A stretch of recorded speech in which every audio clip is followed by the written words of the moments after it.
G'day champions, it's AOS Coach here, and in this video I'm going to highlight another Age of Sigmar tool that I've been using. You might not be familiar with it. It's called List Analyzer or Listbot. It's by JP Ganis, and you might be familiar with JP from a Talking Flesh Eater Courts video we did not too long ago. Now, why would I highlight this particular tool, this list analyzer, or this list bot, as it's also been known as? So as a player, we are always trying to find ways to stay across the meta. We're always trying to find those little tweaks on how do I improve my list. What are other people doing with armies similar like mine? Some of us don't want to go out and buy something that maybe isn't going to be so useful on the table. And it's really hard if you're not going to a lot of tournaments and if you're not playing a lot of games. It's really hard to get that repetition in to understand exactly what your army does, what its strengths are, what its weaknesses are, and how you can improve it. So what this particular tool does, by the way, like always, not sponsored by this, getting literally nothing from JP to talk about this video, but it is a useful tool for me to understand and take like a 50-foot view on my army and just go, right, I'm looking at it like I'm on a balcony looking down at a dance floor. And I'm going, right, what's working for me, what's not? What are my strengths? Where are my gaps? What should I consider? And sometimes we just got to roll with the punches. Sometimes we know that we're always going to have these weaknesses that I need to just work around. But there might be some ideas and some tools and techniques where I go, actually, maybe I should consider this.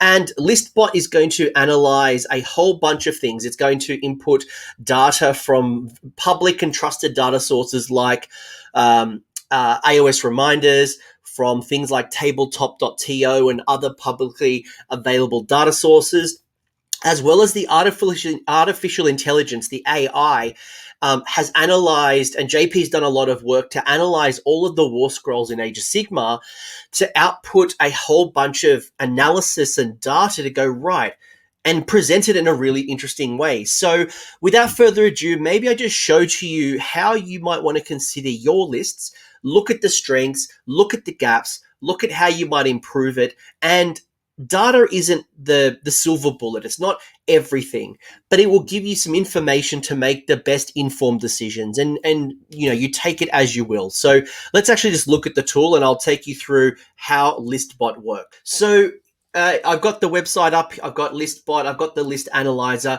and you can see up on the top screen that it's more than just the lab. The lab is where the Listbot analyzer magic works, but there's some really interesting things around, the state of the meta, list checker. There's a whole bunch of tools that JP is continuing to add, constantly evolving.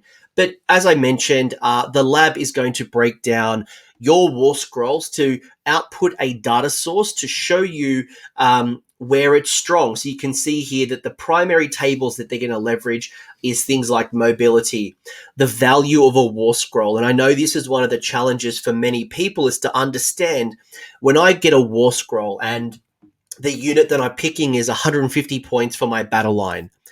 Is this a good use of points or is it not? So it'll use some things to understand the war scroll value. It'll talk about effective wounds. It's not just talking about how many wounds on the table. One wound in your army is not necessarily comparable to another wound in someone else's army. And what I mean by that is we start adding in armor saves. We start adding in damage prevention. We start adding things like regeneration. All of a sudden, a wound isn't a wound. If that makes sense. You can't compare. It's like comparing apples with apples. So apples with oranges, sorry. So, it kind of brings that down. Looks at casting, looks at shooting damage, looks at overall damage, objective control, and then it will break down and give you a bit of a score. And what's great as well is you can compare it using the entire meta of Age of Sigmar, or just look at your allegiance meta. In addition, you're going to be able to do some other things like look at similar lists like yourself. So look at some of the lists that it has in the system and it will show you some ideas. It'll show you some top performing lists from your allegiance that have done well at a grand tournament. It'll show you some other analysis around loadout, as well as how you might stack up, if you were to meet an opponent at a grand tournament. So again, showing off some strengths and some weaknesses. And if you know that a particular army is strong in your meta, you may want to look at what tweaks might come into play.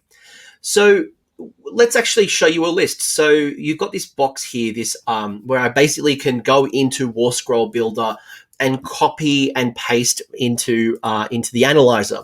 Now, I'm going to use a list that I built not too long ago. Guys, you know that I've been playing a lot of Gargants, so there's probably not a lot of deep analysis I can show you with my Gargants. But here is a Cities of Sigmar list that is not completely optimized. I've allowed it to be open, and I really allowed it to get feedback. And you can see here, it's a Tempest Eye list. I've got myself a Knight Incantor, a Hurricanum, a Battle Mage, some Pistoliers, some Gun Haulers, Phoenix Guard, and Endless Spell, Shadow Warriors. This list is definitely not completely optimized. It's a bit of a mixed bag. So I'm really interested to see what the list builder is going to share with me. So again, copy paste from War Scroll Builder. Click the Analyze button, this little button over there, and you'll see that the data has now opened up. You can see here that we've got effective wounds, you've got casting, you've got shooting, you've got all these key metrics. And when you look, you can see the blue graph is my box, and then the grey is how the AOS army average is comparing. So you can see, for example, this particular list, when it looks at my overall damage output, when I look at my list versus the Age of Sigmar general meta, my army is doing a whole lot less damage than the average. But then you can see this massive spike that my shooting is double, maybe even triple. And part of that has to do with the fact that I've got lots of Pistoliers. Those Pistoliers shoot on the charge. I've got those Gun Haulers. I've got those Hurricanum. I've got a lot of shooting output. Being a Tempest Eye list, tapping into things like the Hawkeye trait really is about shooting. But when I get into combat, it is, other than the Phoenix Guard, this particular army will probably die to a stiff breeze. So you can see here, it probably doesn't factor in completely, the mobility here. I do have the fly high ability. So it's, again, take it with a grain of salt, guys. But you can see that, my Phoenix Guard are quite slow. A lot of my War Scrolls are a bit slower.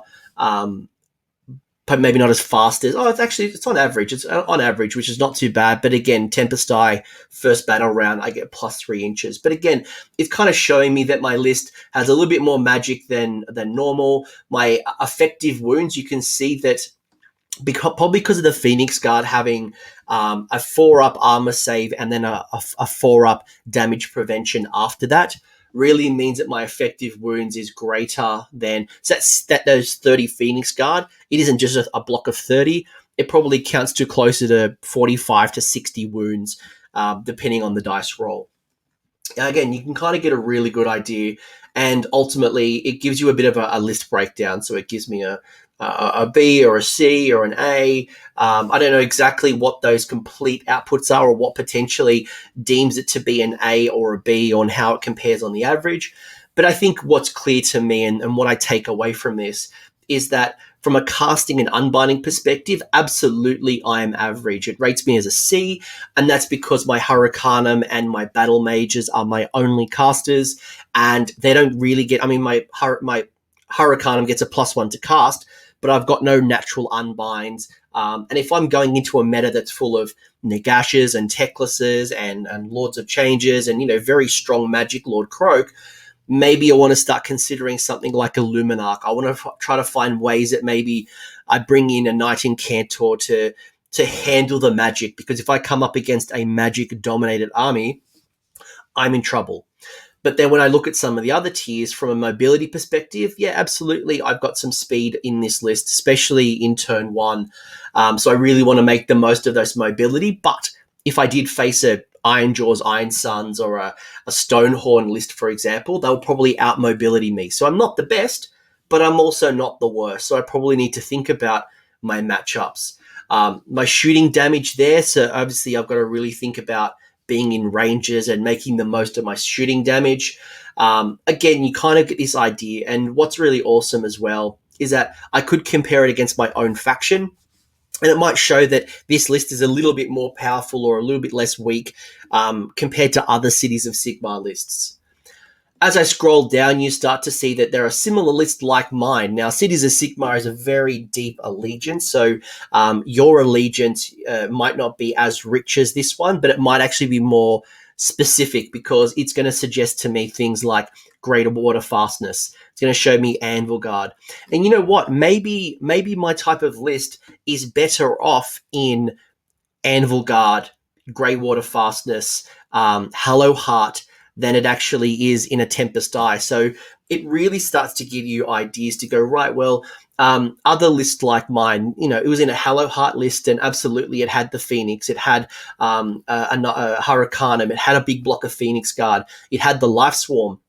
But maybe actually I want to start considering the Sorceress because, and if I bring a unit of Bleak Spear, Bleak Spears or Dread Blades, I can stabby them for a +2 to the cast. So all of a sudden, these ideas start coming to me in my list to go, right, well, if I really want to increase my consistency in casting, Listbot's already told me that it's rather weak, then getting a +2 to my cast would actually be really helpful. So again, it kind of gives you some cool ideas here on other people and what they're doing. And then very specifically to grand tournaments, it'll show me that, there's a particular list here. Cities of Sigmar, Tempest Eye came 5th at a almost a 50-player grand tournament. And, they've got the player's name, which is really awesome.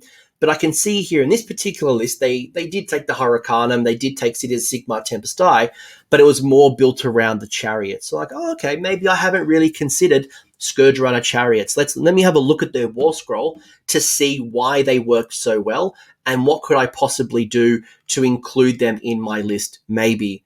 But again, lots of cool ideas. Doesn't mean that my list is bad.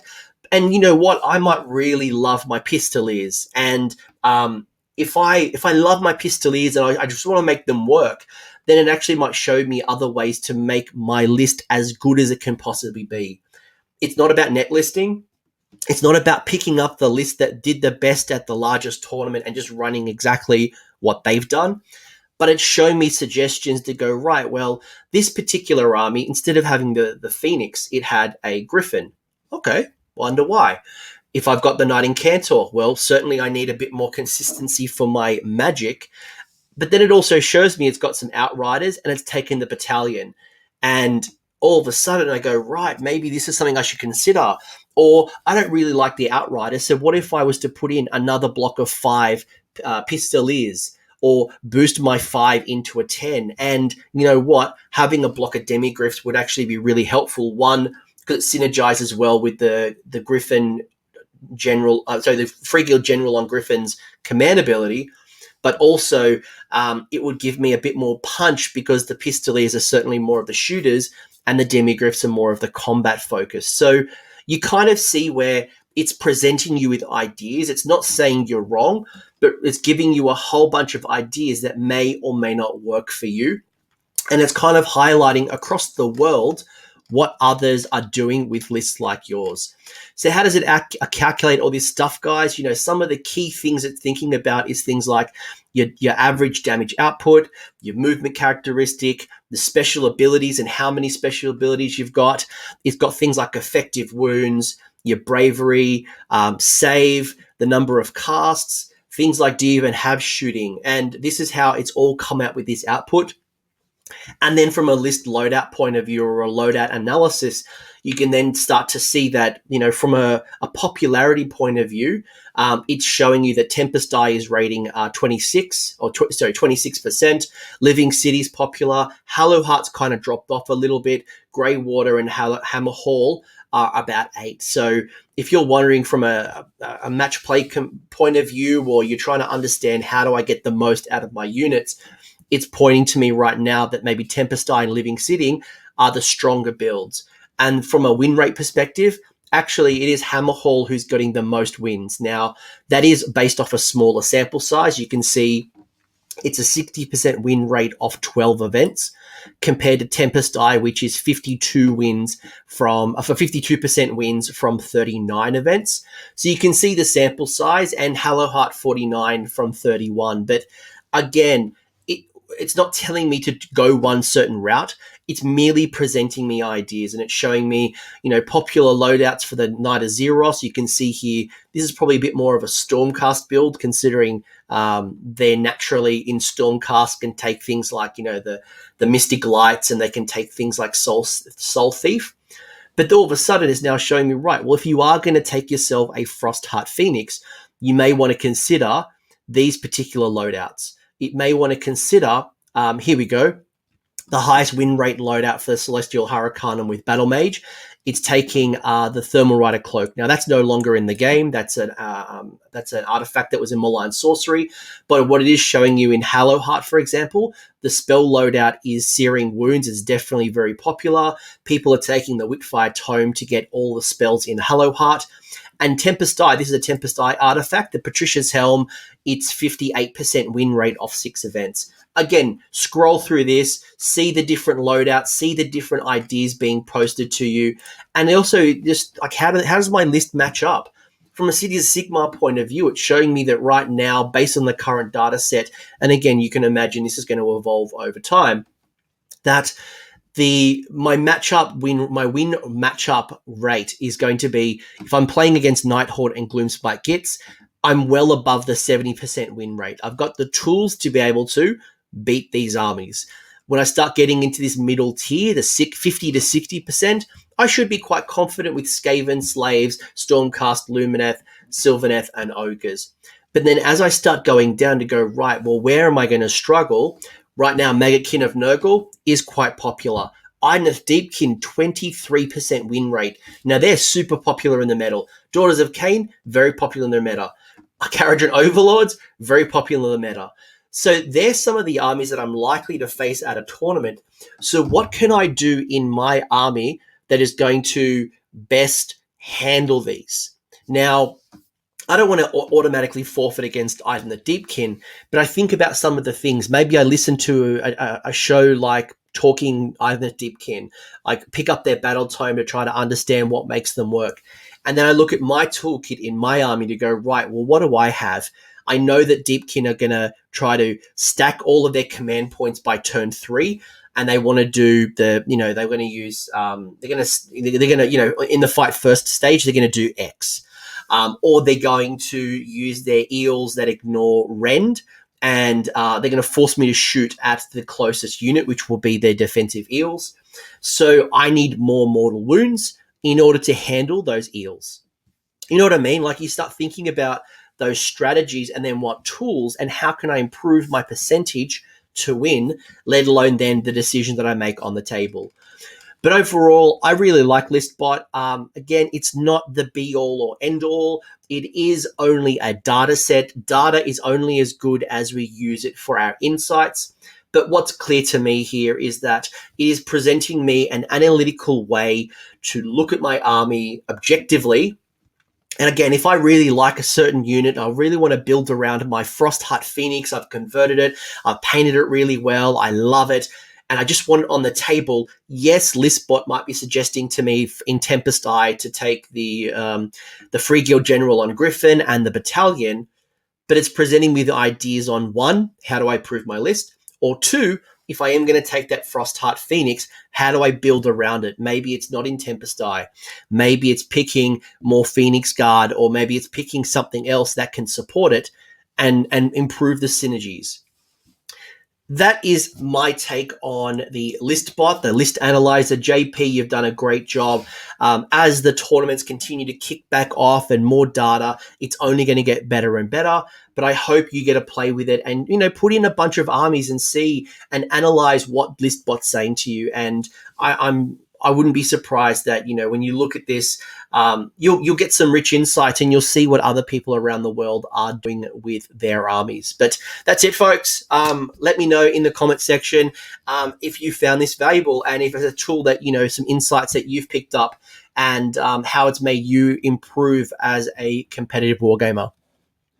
I hope you found that discussion valuable. If you did, give the video the old thumbs up. And if you have a comment or an insight, leave it in the comment section below. The champions over here are my AOS Coach Patreons and YouTube members. So you guys are bloody legends. Thank you for all the support. If you want to know more about the support programs, the links are below down here in the episode description, along with a link to the Discord server, so we can continue this conversation. Until next time, don't forget to name your characters and have a good one.